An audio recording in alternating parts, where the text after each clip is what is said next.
I'm Gerhard Elfers. Welcome to the programme. And we start here in Germany, where Chancellor Olaf Scholz is just about to give a speech to the German Parliament on the issue of Ukraine. And we will have coverage of that speech in a moment.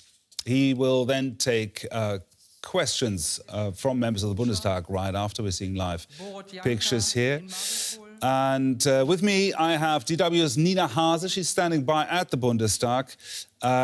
Nina, tell us, what can we expect from this statement of the Chancellor?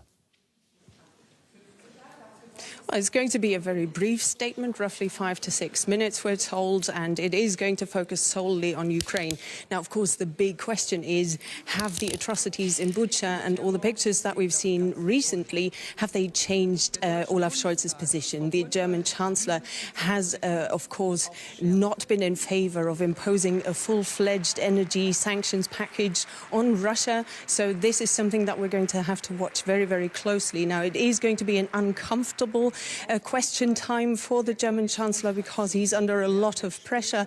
There are also members of his own party that now demand that also oil imports should be banned from Russia. This is interesting to watch. Then domestic issues might also play a role because Germany is debating just how to make vaccinations against COVID mandatory, and his government is not looking too good in this situation. There have been many compromise proposals, so definitely a day that Olaf Scholz has not been looking forward to.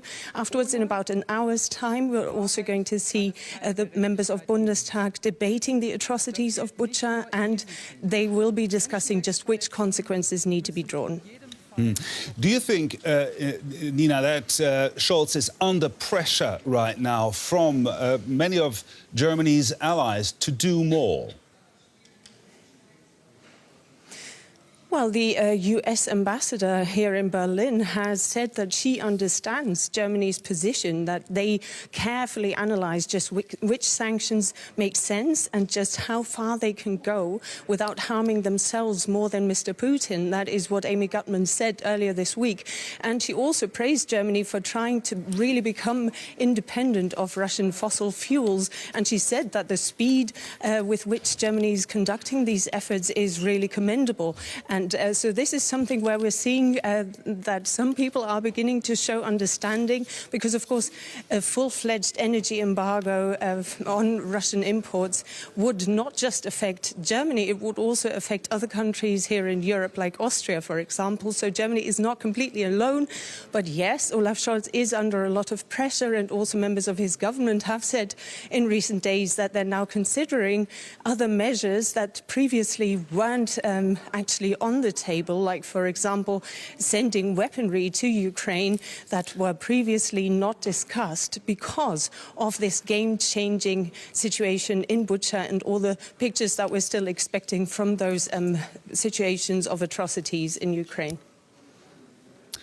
Nina Hase at the Bundestag, thank you very much, and stay with us. Also with me in the studio is our chief political editor, Michaela Küfner.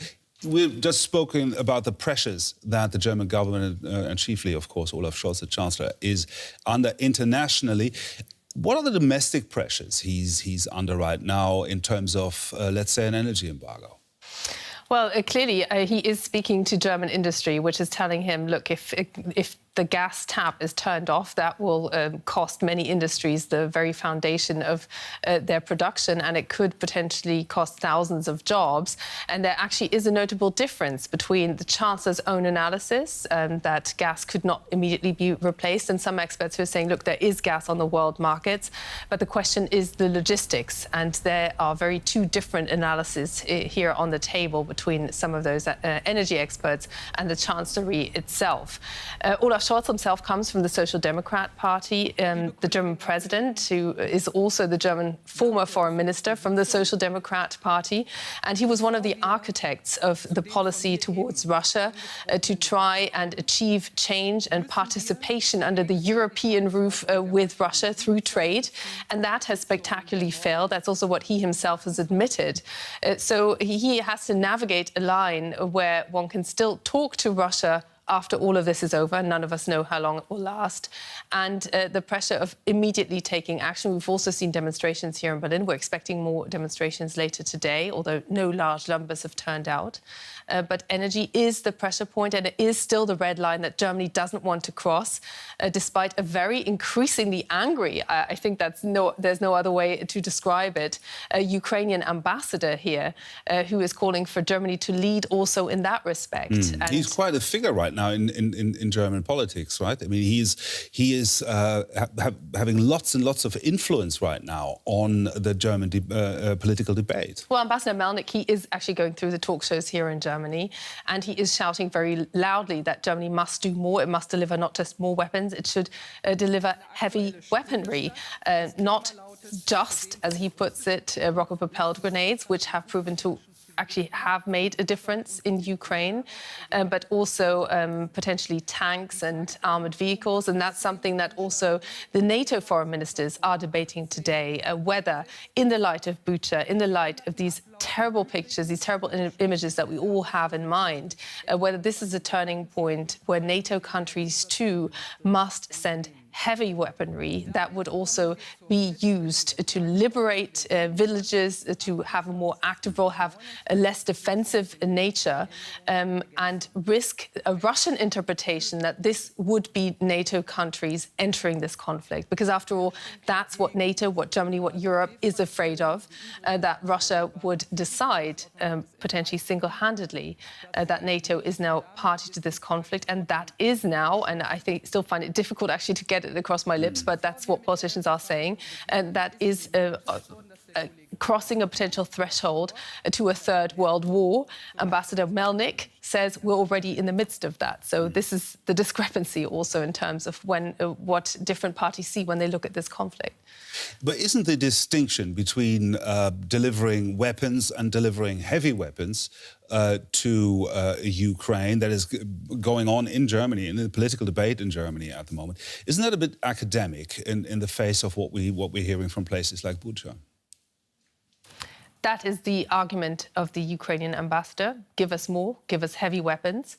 The tangible concern is that this would be interpreted by Russia as actually an entry into a conflict by NATO countries.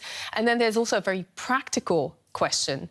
There are not 100 tanks that the German military can just simply hand over. This would have to be ordered through German weapons production companies. But at the same time, Germany is the fourth largest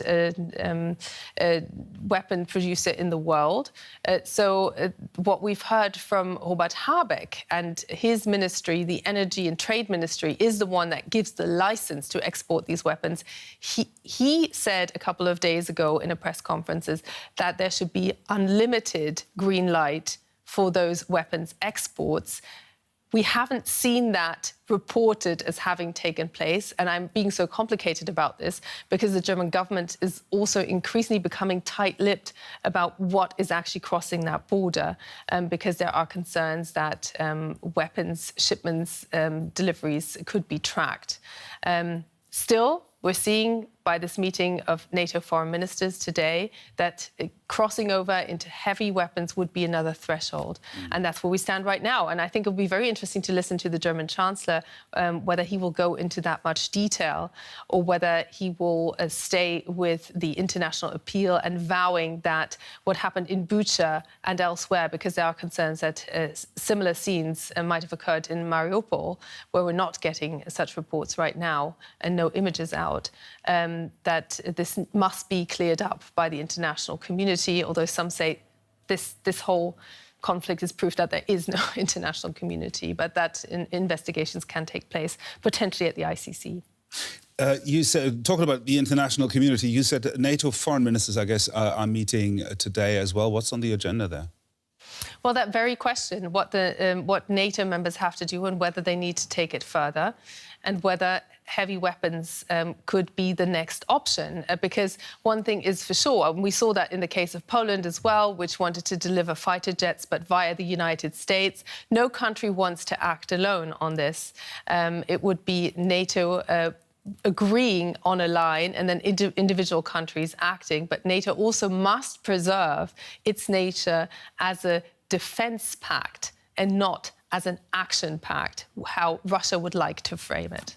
Okay, let's go back to Nina Hase at the Bundestag, where we're still waiting, of course, for Chancellor Olaf Scholz to address the plenary there. Nina, we've been talking about heavy weapons deliveries. We've been talking about embargoes. What's the situation in terms of unity in the German political system, if you will? What about the opposition? Is he facing much resistance from the opposition, or would he face much opposition from the other political forces? Well, there is not one opposition here in the Bundestag. The opposition is very much divided into these three camps, if you will. We've got the Conservatives, that is the largest opposition group, so Angela Merkel's, formerly Angela Merkel's party. Then we've got the extreme left, the Left Party, and the extreme right, the Alternative for Germany party. And both these parties have clearly said that we don't want to deliver weapons to Ukraine. This conflict has to come to an end, but with peaceful measures. Now, just how they haven't said, but Olaf Scholz is definitely going to come under pressure from those parties. The Conservatives have said that they will support all the measures that are responsible to support that are necessary to support the government in its stance towards Russia, and to make it very clear that Russia can't continue this path and continue attacking. So this is an interesting one to watch, but definitely Olaf Scholz is, of course, also going to be pushed by the Conservatives to make even more of a commitment, because, of course, as Michaela pointed out, we could also have a situation today where Olaf Scholz stays cagey, as we've seen him over recent weeks. Now, Germany did announce that they'll invest heavily into its own military, and many people, many observers around the world said that this was a game changer for German policy. So whether today is going to be such a moment, I doubt it. But then you don't know whether the pictures of Bucha really have had such a strong impact that Olaf Scholz might come out here with a surprise package. And Olaf Scholz has just risen and is speaking right now. Let's listen. Russische Soldaten haben dort vor ihrem Rückzug ein Massaker an ukrainischen Zivilisten verübt, darunter Kinder, Frauen und alte Menschen. Women and elderly people. Russia spreads the cynical statement that it is a staged situation, and this falls back on those propagating these lies. Killing civilians is a war crime.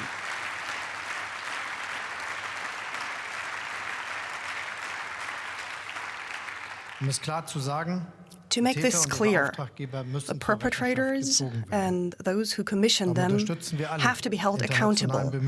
We support all international efforts to document these atrocities and shed light on them in Bucha and beyond. Because we must not forget that we have to take it that there will be more of these pictures. The European Union, too, has made sure that Ukraine will receive all possible support in that matter. Ladies and gentlemen, the killing by the hands of the Russian army continues. And this is why, once again, I would like to ask the Russian president to end this destructive and self-destructive war immediately.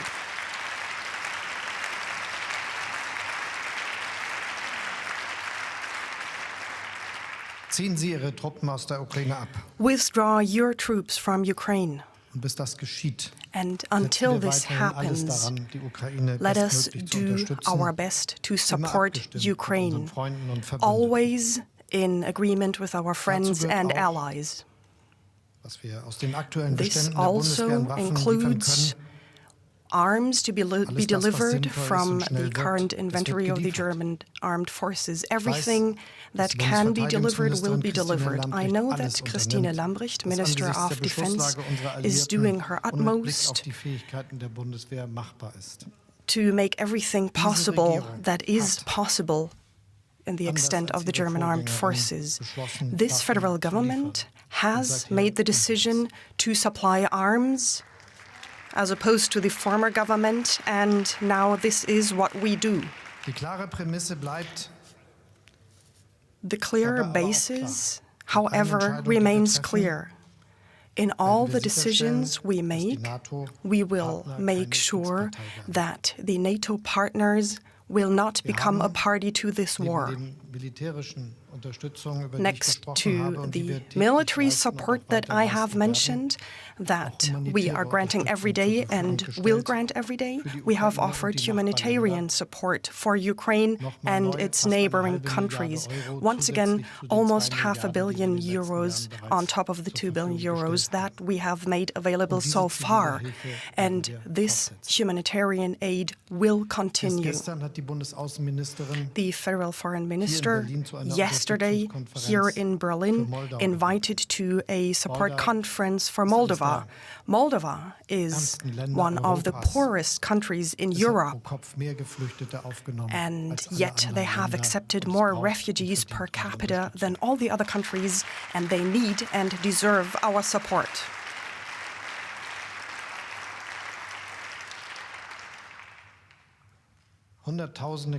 Hundreds of thousands of war refugees from Ukraine have made their way to Germany over the past few weeks, and there will be more. They are welcome here. I would like to underline that clearly here. And together with the German states, tomorrow we will make important decisions relating to this, their registration, accommodation, and of course the funding of these government tasks. This is a remark by myself. It is my wish that the funding discussion will not be endless, the discussion regarding the funding between the different levels of our nation, but that instead we will come to a swift agreement between the federal government and the states. I hope there will be a good agreement so that we have a chance to perform our real task, which is how we can help the refugees that have come to us for protection. And for all of us, this should be an incentive to continue the solidarity the citizens of our country show every day, because there is a lot of solidarity and support everywhere in Germany, and I am very grateful for that. It is important, and it is good that we have that. And lastly, we will increase the pressure on Russia, for example, with the sanctions that we have imposed.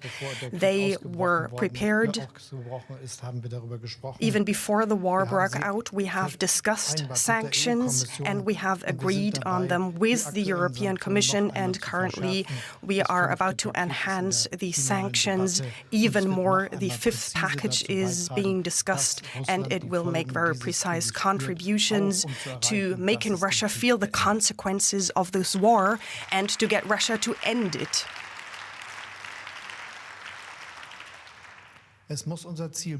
It has to remain our goal for Russia not to win this war. That is everything that stands behind our actions, be it the supply of arms, be it financial and humanitarian aid, be it the acceptance of refugees or the packages of sanctions that we have agreed upon on a global basis. And of course, it also entails reducing the dependencies that we find ourselves in today, and that of course also includes the reduction of our dependency on the imports of Russian energy. We all know that this dependency has grown over decades, and of course you cannot eliminate it from one day to the next. This is why it is very, very important that we have embarked on this way together in Europe and have set a common course that will allow us to do that now during this war. The course has been set, and the course will continue after the war. At the same time, it is not only about enabling new import lines and new import capacities. It's not only about finding new contract partners. It is about the independency on fossil fuels in the long run in order to create a safe perspective for Europe while helping to put a stop to man-made climate change.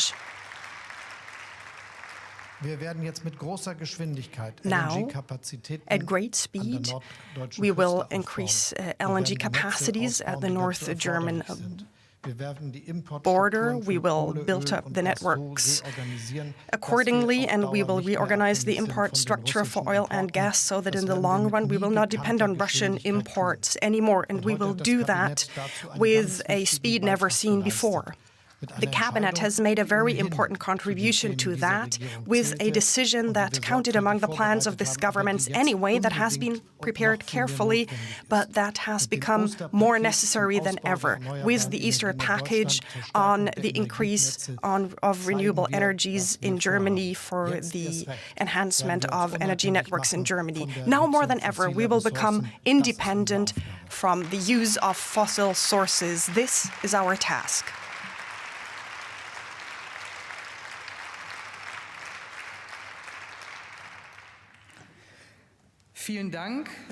Thank you very much. Before we start with the round of questions, a few preliminary remarks. We have already heard many requests to speak from the parliamentary groups, and usually during question time, the procedure is such that we call upon those who have requested to speak. They can ask questions, but I will not allow any further questions coming from the parliamentary groups, but instead we will continue with the next set of questions. I wanted to explain that once again, because in other question times, it sometimes is a different procedure.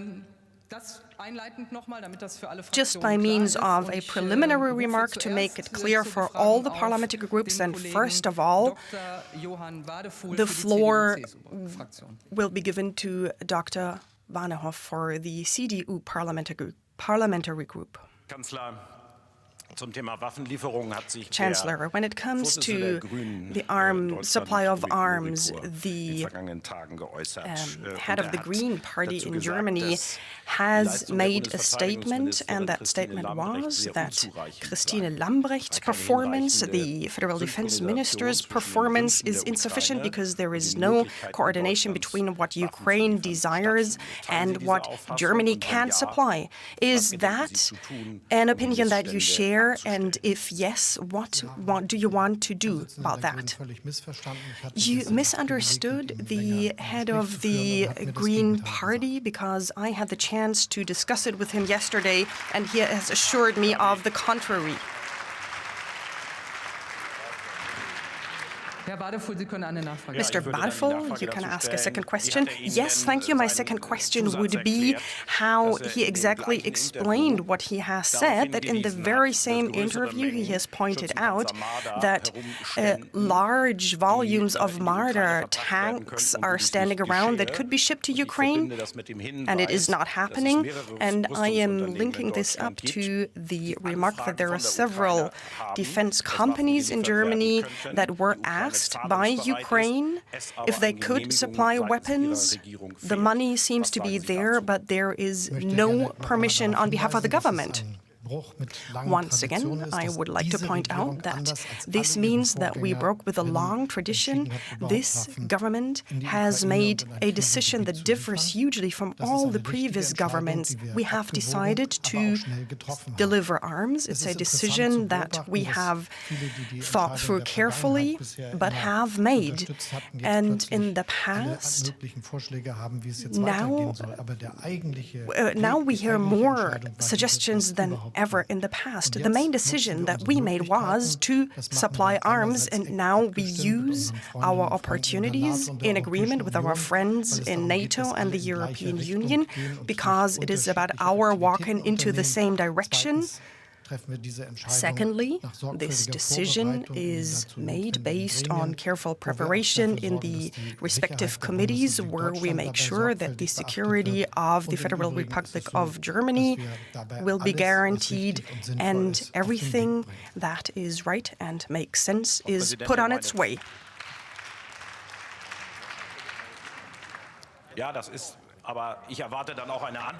But then actually I expect an answer to my question.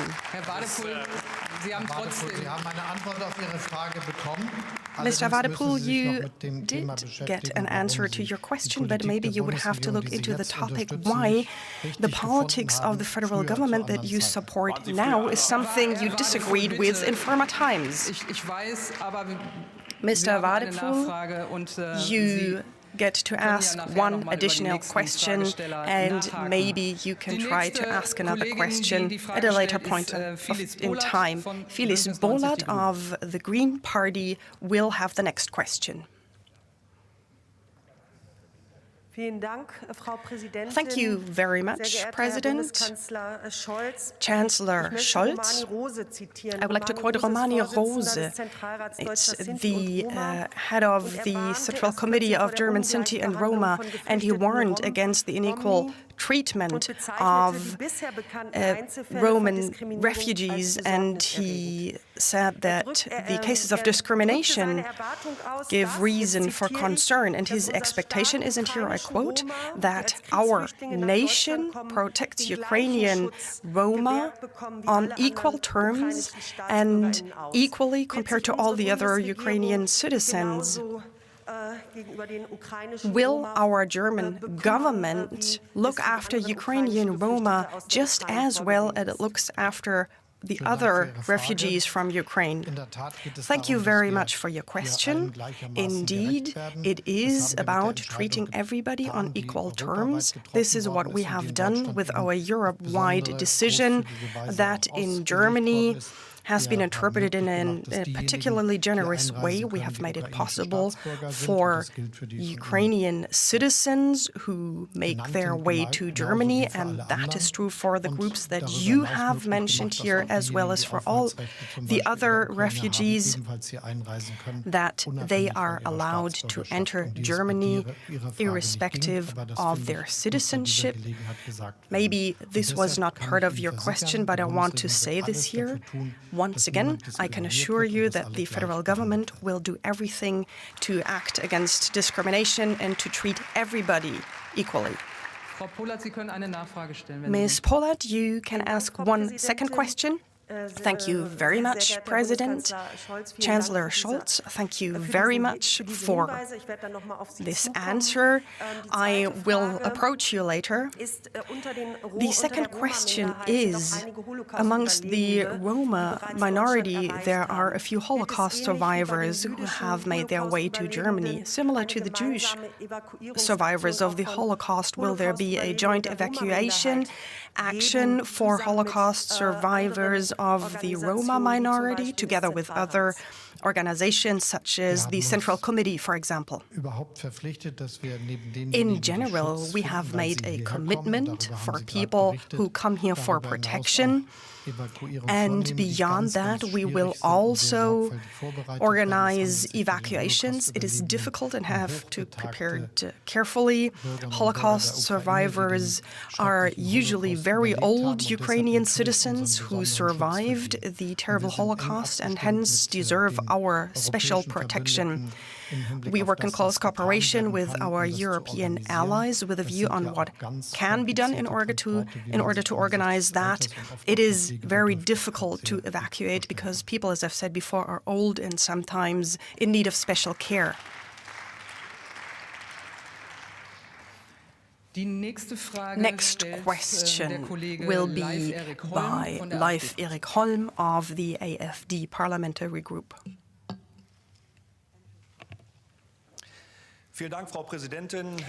Thank you, President, Chancellor. The citizens and entrepreneurs of this country are urgently waiting to be relieved of the exploding energy prices. The relief package has been promised by your government and it is necessary. An exemplary household this year will have to pay 3,200 euros extra for fuel and energy, gas, and everything has to be compensated. We can already see the results. There are commuters who cannot go to work. Some even leave their job because it's not worth going there anymore, and this cannot continue like this. We need to relieve the burden urgently. Other countries do it: Poland, Belgium, France, Italy. The relief packages have already entered into force. So where is the relief package of your government? Why is Germany and Chancellor Scholz incapable to quickly pass a relief package for your citizens? Thank you very much for your question. It gives me a chance to once again highlight the praise that is part of your question. We have already passed two relief packages with a range of approximately 30 billion euros. I think in terms of dimensions, we are at the top of everything that has been organized in Europe, and we have used all our options. On this occasion, we have considered all the difficult situations for our citizens. We have done something for people depending on benefits. We have done something for citizens in terms of a heating cost bonus. We help commuters. We offer relief for fuel costs. We have come up with a solution for public transport. There were tax reliefs that we have passed. There is a certain fee for employees that they get on their tax declaration, and there is a special payment for poor children in our government, in our country. So many things have been done. Thank you for pointing that out. The first part has already been passed. The second one will follow, and if you help us, then the bill will pass Bundestag and Bundesrat quickly.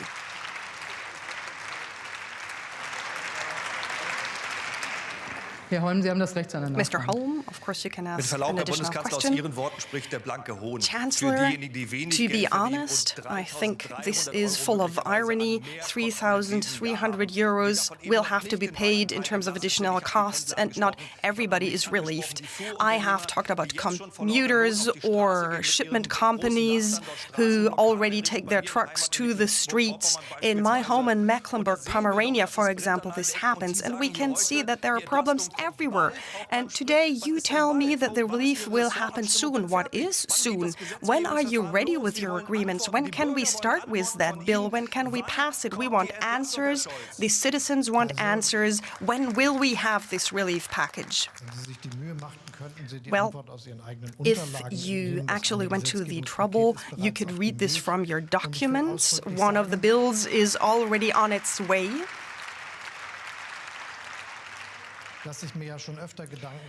And I want to say that often I have wondered how you understand democracy. It's not the government in charge of passing bills and making laws.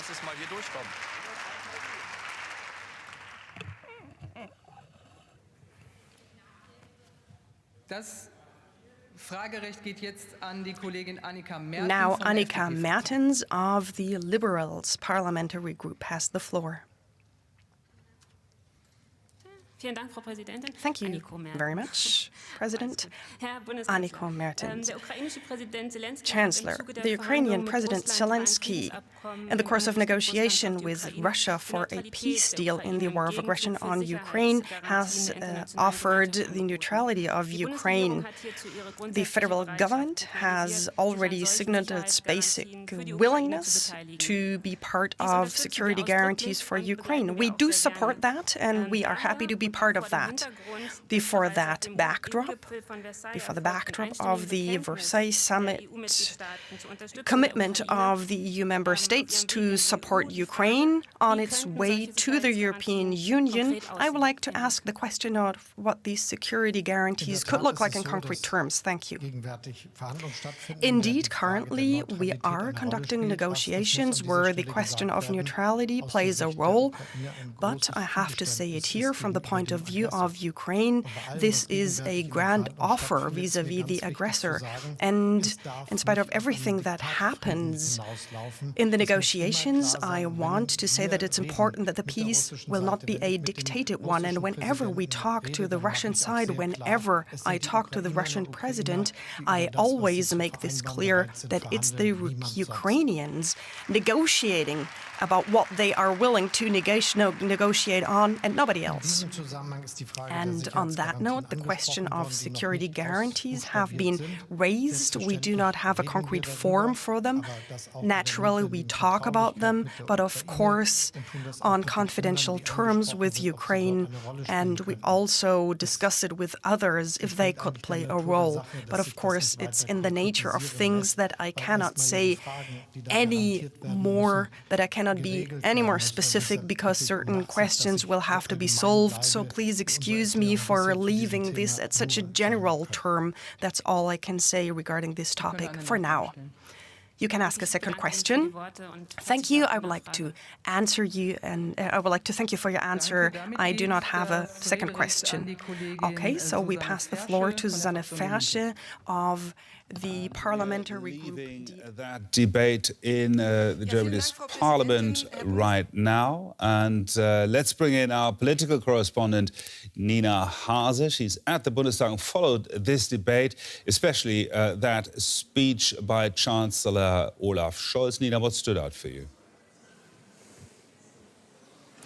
Well, there were a couple of points, and I would say there were three main points that Olaf Scholz reiterated in his 5 to 6 minute address here to Parliament.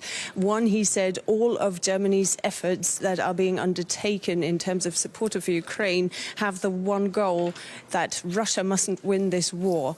And then the second point was that Germany will do everything it can, everything that can be delivered in terms of weapons, for example, will be delivered. So that was something where Olaf Scholz said the only premise that we have is that we can't become a party to the war. NATO allies can't be seen as essentially getting involved into this conflict directly. So that is the dilemma of the German government. And then maybe the third point that I saw was that Olaf Scholz also stressed the fact that the German government is putting a lot of projects on the table right now and getting them underway to really reduce its dependency on Russian fossil fuel imports drastically. And he stressed those in detail again. And then also, I thought what was important politically speaking was that Olaf Scholz, the German Chancellor, defended his own defense minister. Christine Lambrecht from his own party has come under a lot of criticism. Many people said that she was inexperienced and she now has to deal with one of the most severe crises since the end of World War II. But so many criticism, many people criticized her from various sides, and Olaf Scholz defended her today. DW's Nina Hase there, reporting from Germany's parliament at the Bundestag. And with me here in the studio is our chief political editor, Michaela Küfner. And we are getting some analysis now from you. That speech, to me, came across as not very revolutionary. There's no real new policy sketched out there. The question is, did Bucha change anything? That's the question really here. If anyone who expected to hear a clear new message, a new engagement, a new quality of European engagement from the German Chancellor today did not hear that. There was already talk of that fifth sanctions package, as Olaf Scholz continues to stress, that is very well tailored to target individuals, but also very much coordinated with European and NATO partners. There doesn't seem to be a new quality, or if there is, he certainly didn't state that. So no strong signal here today. And this has been the criticism, particularly from Ukraine throughout, particularly from the Ukrainian ambassador here today. What I thought was notable is what Nina already mentioned, that he said that the aim must remain that Russia does not win this war. It's interesting, I spoke to the US ambassador yesterday, who put it actually in different words and said the aim must be that Ukraine wins the war and Russia loses. So a more cagey formulation here, still, I think, a tone that does not want to provoke the Russian side, while at the same time taking a very firm stance. And what Olaf Scholz was evasive. He got that first question from the largest opposition party, Angela Merkel's conservative CDU-CSU party there, basically saying, look, where are those heavy weapons? What more will the German government do? Here, Olaf Scholz restates what a turnaround it was for Germany. And it was indeed going from saying we will not deliver any weapons to now saying we will deliver whatever is possible. But that whatever bracket is not specific enough for those critics. And it does not include those heavy weapons which German weapon producers say is ready for delivery and still lacking the green light from the German government. And here he did not give clarity to that question. Where is it stuck? Is it somewhere stuck in red tape? Are these deliveries already taking place and nobody is talking about it? That's also a possibility. So no clear big statement here today. So just enlighten us a bit about the difference between the heavy weapons and the light weapons that Germany is willing to deliver to Ukraine. It's been said that a set of defensive weapons have been delivered or will be delivered, but not offensive weapons. So what is the difference and where's the distinction there? OK, well, legally there is no difference. According to the experts of the German Bundestag, there is no difference because even also so-called defensive weapons like rocket-propelled grenades can be used in an offensive quality. But what we're talking about is different brackets of weapons here. If we're talking tanks, which would be used to liberate a village, to actively go in there, those kinds of weapons are being called for by Ukraine increasingly desperately. And Germany says it simply doesn't have 100 tanks standing around that could be delivered, to put it in those words, or armoured vehicles, for instance, which would allow troops to actually move forward. That, to our knowledge, has not been delivered yet. And the big question mark still is, what is holding up such deliveries? Or are they taking place and we're not learning about them? Also a possibility. Let's talk about sanctions. He mentioned sanctions, but still no big announcement there. There's a set of sanctions, the fifth set of sanctions underway. Germany very firmly integrated there with its allies, right? Well, from a German perspective, the big announcement is that there is now in the making and already tangibly a turning away from any dependency on Russia. That means Nord Stream 2 has been stopped, unthinkable only 2 months ago from the German perspective. Also, the dependency when it comes to gas, there it's particularly high, has been reduced from over 50% to 40%, according to government figures. That's in 5 weeks. That's in 5 weeks. So that is a significant change. At the same time, this remains a red line, particularly for the German government, but also other countries. Poland, too, is highly dependent. Austria is. Several European countries are. The EU as a whole has about 40% dependence when it comes to gas. So there's no willingness to actually take that step. But we saw that there now is a stop of coal imports. We're hearing from Manfred Weber, the Vice President of the European Parliament and head of the Conservative bloc, calling for that to be extended to an oil embargo. So we are heading in that direction. And the big question mark is when, I think increasingly when, will Europe use that tool, not whether it will do it in the end. And as we're moving into springtime and there's more confidence that the other supplies will be coming through, and there's an increasing expectation that this conflict will last for a very long time, we may be talking about that. But for now, the German government is adamant this would do more harm to the German economy than it would do to the Russian economy. Michaela Küffner there, thank you very much, our chief political editor. And that's it For now, from me, Michaela, and Nina at the Bundestag, we'll have an update for you at the top of the hour. Gerhard Elfers in Berlin. Thanks for watching.